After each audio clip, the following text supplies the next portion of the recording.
Malini Devi multi speciality hospital, Christian Peta, 5వ line, Kavali. Doctor Guttipati Malinidevi, MBBS, MS, OBGY, కాన్పులు మరియు గర్భకోశ వ్యాధి నిపుణులు. మాలినీదేవి మల్టీ స్పెషాలిటీ హాస్పిటల్ నందు అందించు వైద్య సేవలు: సాధారణ కాన్పులు, సిజేరియన్లు, లాప్రోస్కోపిక్ ద్వారా గర్భసంచికి సంబంధించిన ఆపరేషన్లు, ట్యూబెక్టమీ, పిల్లలు లేకుండా operation, high risk pregnancy, ectopic pregnancy మరియు గర్భసంచి నీటి బుడగలు, గర్భసంచి జారిన ఆపరేషన్లు, రొమ్ముగడ్డలకు చికిత్స, నెలసరి ఇబ్బందులకు చికిత్స, మెనోపాజ్ సమస్యలకు చికిత్స చేయబడును. స్త్రీలకు సంబంధించిన అన్ని సమస్యలకు చికిత్స చేయబడును. పిల్లలు లేని వారికి ప్రత్యేక చికిత్స కలదు. ముఖ్య గమనిక: మా హాస్పిటల్ నందు కాన్పోయిన తరువాత తల్లి బిడ్డను ఉచితంగా మా వాహనంలో క్షేమంగా ఇంటికి చేర్చబడును. మా హాస్పిటల్స్ ప్రత్యేకతలు: ICU, lab, AC and non AC rooms, 24 గంటలు మెడికల్ షాప్, ప్రతి రూమ్ నందు వేడి నీటి సదుపాయం కలదు.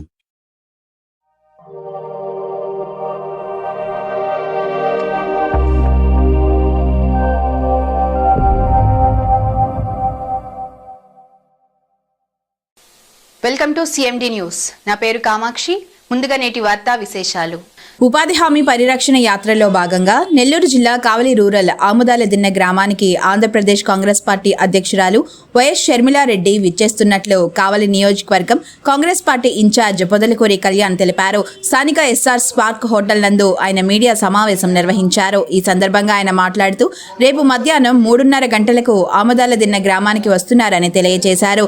బీజేపీ కూటమి పార్టీలపై ఆయన మండిపడ్డారు. పేదవానికి పట్టెడు అన్నం పెట్టే ఉపాధి హామీ పథకాన్ని కేంద్ర ప్రభుత్వం నిర్వీర్యం చేస్తుందని ధ్వజమెత్తారు. కార్పొరేట్ సంస్థలకు అనుకూలంగా వీబీజీరామ్జీ పథకాన్ని తెస్తున్నదని అన్నారు. కేంద్ర ప్రభుత్వం ప్రవేశపెడుతున్న ఈ పథకాన్ని నిరసిస్తూ రాష్ట్ర వ్యాప్తంగా తమ అధ్యక్షురాలు అయిన వైఎస్ షర్మిలారెడ్డి యాత్ర చేస్తున్నారని పేర్కొన్నారు. ఉపాధి కార్మికులు, రైతు కార్మికులు సమస్యలు తెలుసుకునేందుకు తెలిపారు. మహాత్మాగాంధీ ఉపాధి పథకం ద్వారా 100% నిధులు కేంద్ర ప్రభుత్వం ఇచ్చేదని, ఇప్పుడు ప్రవేశపెట్టబోయే పథకం ద్వారా 60% కేంద్రం, 40% రాష్ట్ర ప్రభుత్వాలు ఇవ్వాలని బీజేపీ పార్టీ అంటున్నదన్నారు. ఇప్పటికీ మన రాష్ట్రంలో చూసినట్లయితే కూటమి ప్రభుత్వం 3 లక్షల కోట్లు అప్పు చేయడం జరిగిందని, ఇలాంటి పరిస్థితుల్లో ఉన్న రాష్ట్రాలు ఏ విధంగా ఈ పథకానికి 40% నిధులు కేటాయిస్తారని ప్రశ్నించారు.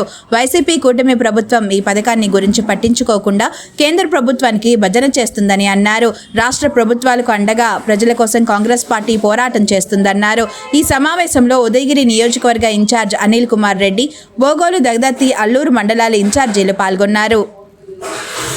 ఆహ్వానం మేరకి ఈరోజు ఇక్కడ దాకా రావడం జరిగింది.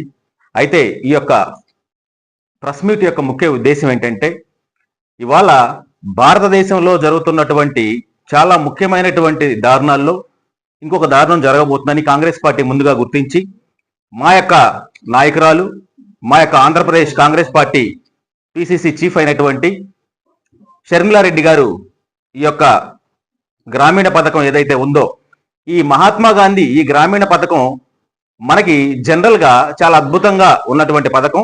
దీన్ని నిర్వీర్యం చేయాలని బీజేపీ పార్టీ తలంచింది. అందులో భాగంగా మా నాయకురాలు ప్రతి ఒక్క జిల్లాకు కూడా రావడం జరుగుతుంది. అందులో భాగంగా రేపటి రోజున 12వ తేదీ కావలి పట్టణానికి రాబోతుంది. కాబట్టి ఈ పట్టణానికి దగ్గరలో ఉన్నటువంటి ఉదయగిరి నియోజకవర్గం అది కాబట్టి మేమందరం కూడా కలిసి మేడం యొక్క ఈ ప్రోగ్రాన్ని జయప్రదం చేయాలనే ఉద్దేశంతో ఈ కావలి పట్టణానికి ప్రతి ఒక్క కార్మికుడిని, రైతు కార్మికుడిని కూడా మేము ఆహ్వానిస్తున్నాం. ఎందుకు అంటే జనరల్గా దీని గురించి రైతు కార్మికులకు అవగాహన ఉండకపోవచ్చు, కానీ ఒక నష్టం జరిగేటప్పుడు తెలియదు, కానీ అది జరిగిపోయిన తర్వాత ఇలా అయిపోయింది అలా అయిపోయింది అనుకోవడం సహజం మనందరం కూడా. సో అలాంటి దారుణాలు జరగకుండా రైతు కార్మికులకి మాక్సిమం కూడా మీరందరూ వస్తే మీకు జరుగుతున్న నష్టం ఏంటని తెలియజేయడమే మా పార్టీ, మా నాయకురాల యొక్క ఉద్దేశం. ఇందులో భాగంగానే మేము ఈరోజు ప్రెస్ మీట్ పెట్టడం జరిగింది. అయితే ముఖ్యంగా ఈరోజు భారతదేశంలో చూసినట్లయితే అందరం కూడా మోడీ గారి ప్రభుత్వం గురించి చాలా గొప్పగా చెప్పుకోవచ్చు, ఏమని చేసుకోవచ్చు. కానీ లోపల జరుగుతున్నటువంటి దారుణాలు అనేవి కొన్ని చాలా డెప్త్కి వెళ్ళినప్పుడు మాత్రం మనకు అర్థమయ్యే అంశాలు. ఇందులో చాలా ఉన్నాయి, చెప్పుకుంటూ పోతే ఒక అంశం కాదు, చాలా అంశాలు ఉన్నాయి. ఆ అంశాల్లో చిన్న ఎగ్జాంపుల్ చెప్తాను. అంటే మనకు అందరికీ తెలిసినట్టు ఒక చిన్న విషయం. ఇవాళ మనం బ్యాంకుల్లో మనకి మినిమం బ్యాలెన్స్ లేకపోతే 10 రూపాయలు 5 రూపాయలు కట్ అయిపోతుంది. అందరూ దీన్ని గమనిస్తాం కదా. కానీ మీకు తెలుసా, లాస్ట్ 5 yearsలో మీ దగ్గర కట్ అయిన 10 రూపాయలు 5 రూపాయలు వర్త్ ఎంత తెలుసా? 8,500 కోట్ల రూపాయలు. మనం పట్టించుకోం. ఎందుకు? ₹5 ₹10 పెద్ద మ్యాటర్ కదని మనం పట్టించుకోం. సో ఇలా చిన్న చిన్న ఒక 140-150 కోట్ల జనాభా ఉన్నటువంటి దేశంలో ఇలా ₹1 కూడా 150 కోట్ల రూపాయలతో సమానం. ఈ యొక్క లాజిక్ ని గుర్తించి వీళ్ళు సనాతన ధర్మాన్ని అడ్డం పెట్టుకొని, లేదంటే కొన్ని కార్యక్రమాలను అడ్డం పెట్టుకొని వాళ్ళు మిగతా వాళ్ళతోటి మళ్ళీ శత్రువులుగా మార్చి ఎందుకంటున్నారంటే, చిన్న ఉదాహరణ మీకు, ఎలక్షన్ వస్తుందంటే కాశ్మీర్లో బాంబు పేలిద్ది, ఢిల్లీలో బాంబు పేలిద్ది, మోడీ గారు టెంపుల్కి వెళ్ళిపోతారు. అంటే ఇవన్నీ ఎలక్షన్, ఆ పర్టికులర్ స్టేట్ ఎలక్షన్ లో ఉన్నప్పుడు మాత్రం జరిగేటువంటి అంశాలు ఇవన్నీ కూడా. దీన్ని చాలా కూలంకుషంగా, చాలా డెప్త్ గా ప్రతి పౌరుడు గాని గమనించినట్లయితే, ఇంకొక విషయం కూడా, 15 సంవత్సరాలు ఒక వ్యక్తి ప్రైమ్ మినిస్టర్ గా ఉండడం హైలీ ఇంపాసిబుల్, పబ్లిక్ కూడా తెలిసింది. ఓట్లు దొంగతనం అనేది పక్కా జరుగుతుంది, దీంట్లో ఏం డౌట్ లేదు. చిన్న ఉదాహరణ, ఇవాళ 100 ఓట్లు ఈ బూత్లో వచ్చాయి, ఈయనకి 50 వచ్చాయి, ఆయనకి 50 వచ్చాయి, మిగిలిన వాళ్ళకి కలిపి ఇంకో 30 వస్తాయి, పోలైంది 100, రిజల్ట్ ఏంటండి 130. మరి ఇలాంటి ఓట్ చోరీ కార్యక్రమాలు ఇలా చాలా చెప్పుకుంటూ పోతే చాలా దారుణాలు ఉన్నాయి. ఏదేమైనా సామాన్యుడికి, పౌరుడికి మనకి పాత రోజులు, సామాన్యుడు కూడా చాలా హ్యాపీగా జీవించాలంటే కాంగ్రెస్ ప్రభుత్వం రావాలి. కాంగ్రెస్ ప్రభుత్వంలో మాత్రమే న్యాయం జరుగుతుంది సామాన్యుడికి. ఎందుకంటే మనం చాలా గతంలో చెప్పుకున్నాం, ఇందిరమ్మ ప్రభుత్వం, ఇందిరమ్మ ఇళ్ళు. సో ఇట్లా చెప్పుకుంటూ పోతే కాంగ్రెస్ ప్రభుత్వం చేసింది కాకుండా ఉన్న 15 సంవత్సరాల్లో ఒక కొత్త పెద్ద ఇంప్లిమెంటేషన్ ఏదన్నా భారతదేశంలో జరిగిందంటే ఏం లేదు. అలాంటి సామాన్యుడికి కూడా న్యాయం జరగాలంటే కాంగ్రెస్ ప్రభుత్వం రావాలి. సో తప్పకుండా 2029లో రాహుల్ గాంధీ గారు ప్రైమ్ మినిస్టర్ అవ్వబోతున్నారు. అలాగే పిసిసి అధ్యక్షురాలు మా నాయకురాలు షర్మిలారెడ్డి గారి రాష్ట్రానికి ముఖ్యమంత్రిగా చేసుకోవడం ఎంతైనా మా అందరి మీద బాధ్యత ఉంది, ప్రజల్లోకి తీసుకెళ్లాల్సినటువంటి అవసరం కూడా ఉంది. అందులో భాగంగా ఈ రోజు ఈ యొక్క మహాత్మా గాంధీ ఈ గ్రామీణ పథకం గురించి, జరుగుతున్నటువంటి నష్టం గురించి రేపు మా నాయకురాలు వచ్చి మనందరి రైతులతో, కార్మికులతోటి మమేకమై ఇది యొక్క గొప్పతనాన్ని, ఇది జరుగుతున్న నష్టాన్ని తెలియజేస్తారు. కాబట్టి మీరందరూ పేరు పేరున ప్రతి ఒక్కరు కూడా వచ్చి ఈ యొక్క కార్యక్రమాన్ని జయప్రదం చేయాల్సిందిగా కోరుతున్నాను. Thank you sir. అందరికీ నమస్కారం. నా పేరు పొదలకూరి కళ్యాణ్, కావలి కాంగ్రెస్ పార్టీ ఇన్ఛార్జిగా పనిచేస్తున్నా. రాజన్న ముద్దుబిడ్డ, దివంగత నేత వైఎస్ రాజశేఖర రెడ్డి గారి ఆశయాల రథసారథి, ఆంధ్రప్రదేశ్ కాంగ్రెస్ పార్టీ అధ్యక్షులు శ్రీమతి వైఎస్ షర్మిలారెడ్డి గారు ఉపాధి హామీ పరిరక్షణ యాత్రలో భాగంగా రేపు 12వ తారీఖు మధ్యాహ్నం 3:30కి కావలి నియోజకవర్గ ఆముదాలదిన్నె గ్రామానికి విచ్చేస్తున్న సందర్భంగా వారికి స్వాగతం, సుస్వాగతం తెలియజేసుకుంటున్నాం. ఉపాధి హామీ పరిరక్షణ యాత్ర అంటే ఏంది, ఎందుకొరకు ఈ యాత్ర చేస్తున్నాం అనే దానికి ఈరోజు కేంద్ర ప్రభుత్వం కుట్రపూరితంగా ఈ దేశ దిక్సూచిని, జాతిపితగా కొలవబడే ఈ దేశ ప్రజానికం, జాతిపితగా గుండెల్లో ముద్రించబడినటువంటి మహాత్మా గాంధీ పేరును కనుమరుగు చేసేటువంటి కుట్ర ఒకవైపు, ఉపాధి హామీ పథకం ఈ దేశానికి పట్టుడన్నం పెట్టే, 3 పూటలా పట్టుడన్నం పెట్టే సదుద్దేశంతో ఉపాధి హామీ పథకాన్ని ప్రజానికానికి పట్టుడన్నం పెట్టే సదుద్దేశంతో పయనిస్తున్నప్పటికీ పూర్తిగా ఉపాధి హామీ పథకాన్ని పేరు కనుమరుగు చేసేటువంటి కుట్రలో భాగంగా వీబ్జీ గ్రామ్జీ అనే కుట్రపూరితమైన పథకాన్ని తీసుకొచ్చి కార్పొరేట్ కంపెనీలకు వెన్నుదన్ను కల్పిస్తూ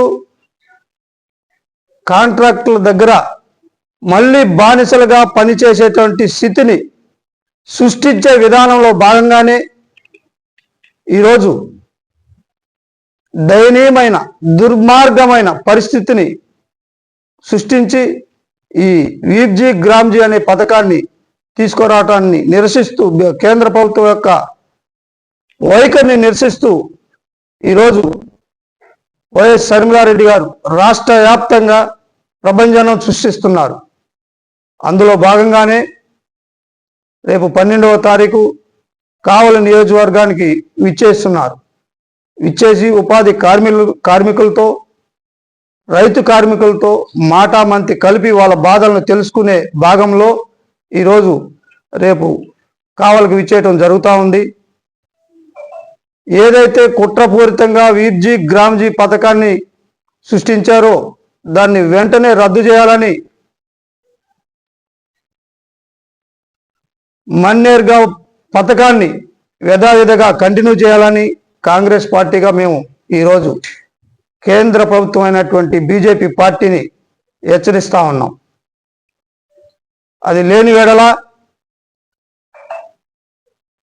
కాంగ్రెస్ పార్టీ ఆధ్వర్యంలో షర్మిల గారి నేతృత్వంలో బలమైన పోరాటాలకి కావలి కాంగ్రెస్ పార్టీగా సిద్ధంగా ఉన్నామని చెప్పి ఈ సందర్భంగా తెలియజేసుకుంటూ కేంద్ర ప్రభుత్వం అయినటువంటి బీజేపీ పార్టీని కావలి కాంగ్రెస్ పార్టీగా మేము హెచ్చరిస్తా ఉన్నాం. ఆంధ్రప్రదేశ్ కాంగ్రెస్ పార్టీ అధ్యక్షురాలు వైఎస్ షర్మిలమ్మ గారు ఈ ఉపాధి హామీ పరిరక్షణ కోసమై, పేదల పక్షాన కోసమై, రైతు కార్మికుల కోసమై, ఉపాధి కార్మికుల కోసమై నెల్లూరు జిల్లా కావలి నియోజకవర్గం ఆమదాలనేని గ్రామానికి విచ్చేస్తున్నారు. రాజశేఖర్ రెడ్డి అభిమానులు, కాంగ్రెస్ పార్టీ నాయకులు, కార్యకర్తలు, ప్రజలందరూ కూడా ఈ కార్యక్రమానికి హాజరై ఉపాధి హామీ పరిరక్షణ యాత్రని జయప్రదం చేయవలసిందిగా కోరుచున్నాను. ఆధ్వర్యంలో పేద ప్రజలు వలసలు వెళ్ళిపోతున్నారనే కారణంతో ఆలోచన చేసి తీసుకొచ్చిన ఈ పథకాన్ని నిర్వీర్యం చేసే దిశగా ఇందాక ఇప్పుడు వాళ్ళకు కావాల్సిన కార్పొరేట్ సంస్థలకు కూలి పనులు చేసేటువంటి పబ్లిక్ దొరకటం లేదు.